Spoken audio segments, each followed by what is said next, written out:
Mason Mount's injury problems look set to continue after the Manchester United star limped off in the early stages of his side's game against Manchester City. Mount has endured a torrid time since his move to United in the summer of 2023. The former Chelsea man has made just 21 Premier League appearances in nearly 18 months at the club. Mount missed the majority of the 2023/24 campaign with injury, and kicked off the current campaign with further injury issues after he was replaced midway through United's defeat to Brighton back in August.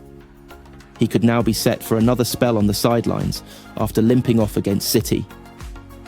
The England international looked distraught as he sat waiting for the United medical team. Teammates Bruno Fernandes, Lisandro Martinez, Rasmus Højlund, Manuel Ugarte, Noussair Mazraoui and Ahmad all consoled him as he headed off.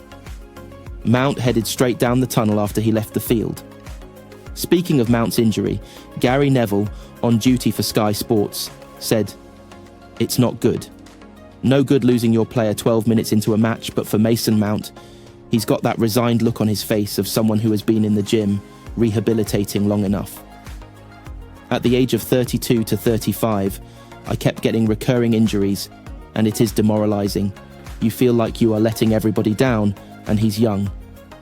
United are looking to bounce back from 2 Premier League defeats after Amorim suffered his first losses as United boss against Arsenal and Nottingham Forest last week.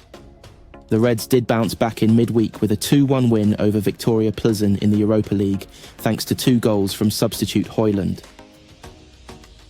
Manchester United take on Manchester City in the Premier League on Sunday afternoon. United came back to win 2-1 against Victoria Plzen in the Europa League on Thursday, thanks to a brace from Rasmus Højlund, who came on in the second half to replace Marcus Rashford. That victory has provided United with a boost ahead of the Manchester derby, and there is reason for optimism, as Manchester City have won just one of their last 10 games.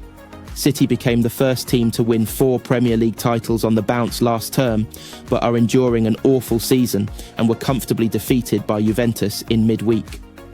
Some of Amorim's selection decisions on Thursday made it clear who would be starting at the Etihad, and the performances of some those who came into the team and some who came off the bench should have helped make his mind up for him. Martinez and De Ligt are nailed-on starters in central defence, and I would stick with Mazraoui, who is better at moving out of defence to close down De Bruyne, Foden, or any other creative City outlets who pick up clever positions. He did a similar job against Odegaard at Arsenal. I would return Ahmad to right wing-back to try and take advantage of City's defensive issues. Gvardiol is out of form at left-back and vulnerable to someone running at him, but he could yet be forced into the middle, with someone like Bernardo Silva moving to left-back. Dalot can operate down United's left, with Ugarte and Mainu offering energy in the middle to outrun City. That means Fernandes starts as a number 10, and as tempting as it is to start Mount, I would look to use Garnacho's running ability and threat in behind. Højlund also has the profile to give City's defence a tough time. United have been vulnerable from set pieces recently, and Haaland is a physical presence who needs dealt with. So Maguire should start, and his experience should be helpful. It might be a slight risk to start Mazraoui at left wing-back, given he's not played there under Amorim, but he's a versatile player and shouldn't have a problem playing on that side. Mainu and Ugarte started against Nottingham Forest, and United lost that game, which makes me think Mainu should be partnered by the wily old fox Casemiro here. Højlund has to start after scoring a brace against Plzen, and I'd bring Garnacho back into the team. He delivered in the FA Cup final against City last season and will be up for this at the Etihad. Bruno Fernandes says Manchester United have too many problems of their own to think about Manchester City's crisis ahead of Sunday's derby.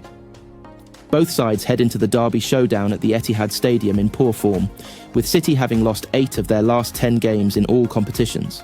Pep Guardiola's struggling champions are down in 4th place, 8 points adrift of leaders Liverpool, while Ruben Amorim's United are languishing in 13th position.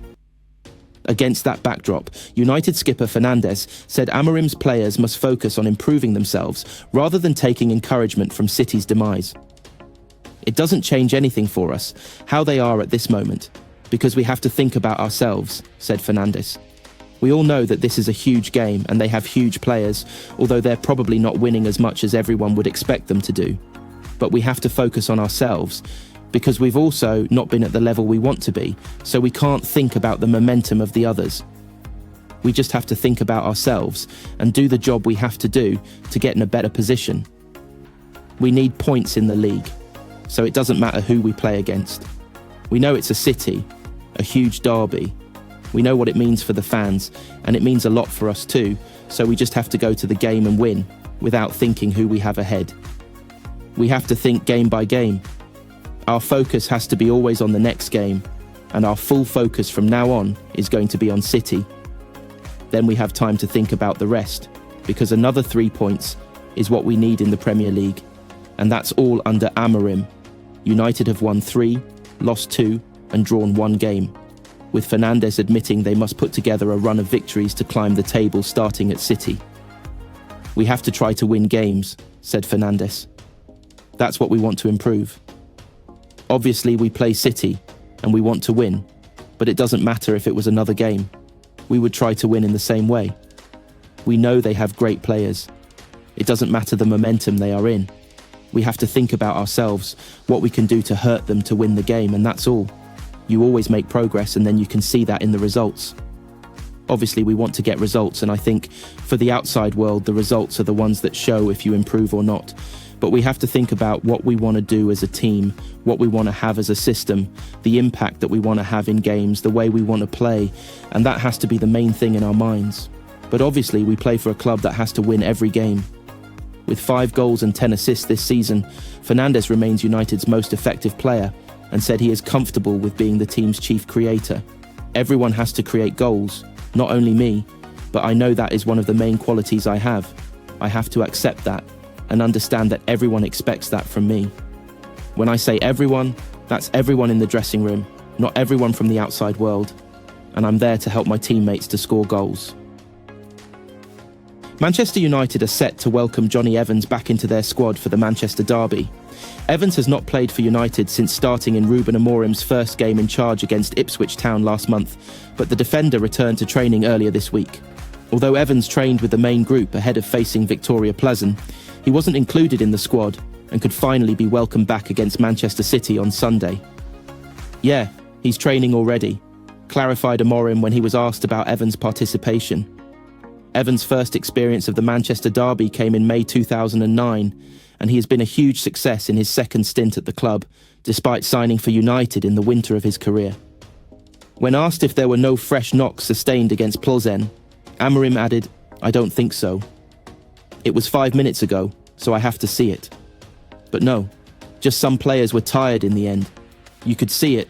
Also because of the transitions, it was a crazy game in the end today. But I think everyone is going to be fit and ready to win the game against City on Sunday.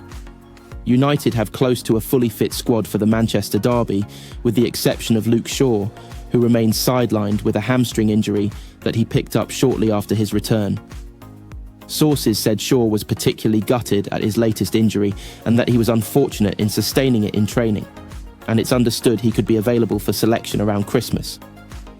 In terms of who will be available for City, Guardiola said over Manuel Akanji, "He has a discomfort in the stomach area, the abductor.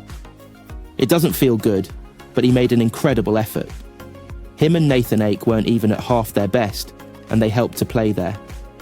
Manu plays 45 minutes and steps back and says I have to recover or I can't compete. He's a strong player and so reliable, but in that moment, he cannot play. We will think about it, the makeup of the defence." After securing a crucial 2-1 victory against Victoria Pleasant, Manchester United returned to training today with renewed focus and determination under the guidance of manager Ruben Amorim. The win, which marked a significant step toward revitalising their form, has injected confidence into the squad as they prepare for a pivotal clash against Manchester City on Sunday. The hard-fought triumph over Victoria Pleasant highlighted the team's growing cohesion under Amorim, who has been steadily implementing his tactical philosophy since taking charge. The players' commitment was evident in their performance, with goals from Bruno Fernandes and Marcus Rashford securing the win and lifting spirits after a challenging start to the season. Today's training session at Carrington was charged with intensity as Amorim worked closely with his players to fine-tune their strategies for the Manchester derby. The Portuguese tactician emphasised defensive solidity, quick transitions, and clinical finishing, key elements that will be crucial against a formidable Manchester City side led by Pep Guardiola. United's squad appeared upbeat and focused, with several key players showing positive signs of readiness. Raphael Varane and Casemiro, both instrumental in stabilising the team's defensive setup, were seen leading drills alongside Fernandes, who has been pivotal in creating opportunities in the midfield. Meanwhile, young talents such as Alejandro Garnacho and Hannibal Mejbri also participated actively, showcasing the depth and promise within the squad. Speaking after the session, Amorim expressed confidence in his team's ability to rise to the occasion. The derby is always a special match, and we understand what it means to our fans. We've been working hard to ensure we're prepared for the challenge. It's about staying focused, disciplined, and playing with passion, he said. Manchester United's recent win has provided a much-needed morale boost, but the upcoming encounter against Manchester City will be a stern test of their progress. City, who are known for their fluid attacking play and dominance in possession, will pose a significant challenge. However, Amorim's tactical acumen and the team's growing resilience could prove decisive in what promises to be an electrifying contest. As the countdown to Sunday's derby intensifies, the Red Devils are leaving no stone unturned in their preparations. The stakes are high, and the outcome could have a lasting impact on their season trajectory. For Manchester United, this is not just about City bragging rights, but also about continuing their journey of resurgence under Ruben Amorim.